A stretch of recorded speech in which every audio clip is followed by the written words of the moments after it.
Bismillahirrahmanirrahim. Assalamualaikum warahmatullahi wabarakatuh.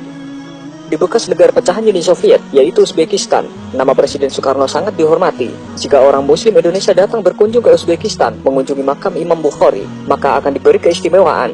Pengurus masjid dan kebanyakan umat Muslim di Uzbekistan sangat hormat kepada orang-orang Indonesia. Makam Imam Bukhari selalu ditutup untuk umum. Namun bila ada orang Indonesia yang datang untuk berziarah, dengan senang hati mereka akan mempersilahkannya untuk masuk ke ruangan tempat makam Imam Bukhari berada. Perlakuan istimewa ini adalah berkat jasa Bung Karno. Ada cerita unik soal Presiden Soekarno, Rusia, dan para pemimpin Kremlin. Banyak sumber yang mengatakan Soekarno lah yang menemukan makam perawi hadis terkenal Imam Bukhari.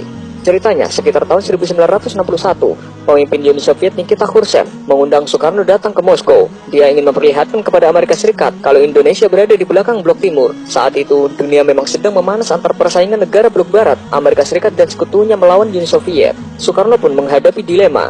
Dia tidak ingin menunjukkan kalau Indonesia bisa diatur Soviet, maka Soekarno pun membuat strategi.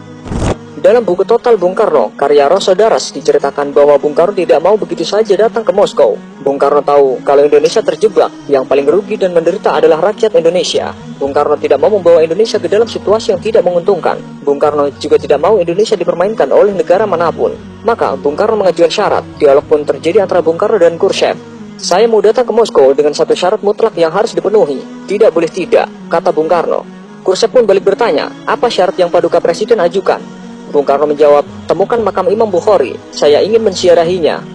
Tentu saja Khrushchev yang komunis tulen pun sangat bingung. Siapa Imam Bukhari, pikirnya. Khrushchev segera memerintahkan pasukan elitnya untuk menemukan makam yang dimaksud. Ternyata hasilnya nihil. Khrushchev kembali menghubungi Bung Karno. Maaf Paduka Presiden, kami tidak menemukan makam orang yang Paduka cari. Apa Anda berkenan mengganti syarat Anda? Bung Karno pun tersenyum sinis. Kalau tidak ditemukan, ya sudah, saya urungkan niat untuk ke negara Anda. Mendengar pernyataan Bung Karno, sontak membuat kuping Khrushchev panas memerah. Kalimat singkat Bung Karno ini membuat Khrushchev kecewa. Khrushchev kembali memerintahkan orang nomor satunya untuk memecahkan masalah ini. Akhirnya, setelah melalui penelusuran yang teliti, serta mengumpulkan informasi dari orang-orang tua Muslim di sekitar Samarkand, akhirnya makam Imam Besar kelahiran kota Bukhara tahun 810 Masehi itu ditemukan.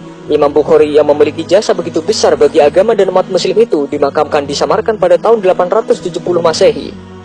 Makamnya ditemukan dalam kondisi rusak tak terawat, berada di ladang kapas yang jauh dari jangkauan masyarakat. Namun betapa kagetnya Soekarno ketika mendapatkan berita bahwa makam itu dalam kondisi yang tidak layak. Khrushchev pun meminta agar makam itu dibersihkan dan dipugar sebaik mungkin. Selesai renovasi, Khrushchev kembali menghubungi Bung Karno. Intinya, misi pencarian makam Imam Bukhari telah berhasil. Sambil tersenyum, Bung Karno mengatakan, baik, saya akan datang ke negara Anda. Akhirnya, setelah sebulan sejak penemuan dan pemugaran makam tersebut, Soekarno bersedia berkunjung ke Soviet. Dengan naik kereta api, Soekarno tiba di kota Samarkand pada tanggal 12 Juni 1961. Ribuan orang menyambut kehadirannya. Di sepanjang jalan, penduduk menyambutnya dengan meneriakkan nama Indonesia dan Soekarno sambil mengibarkan bendera merah putih.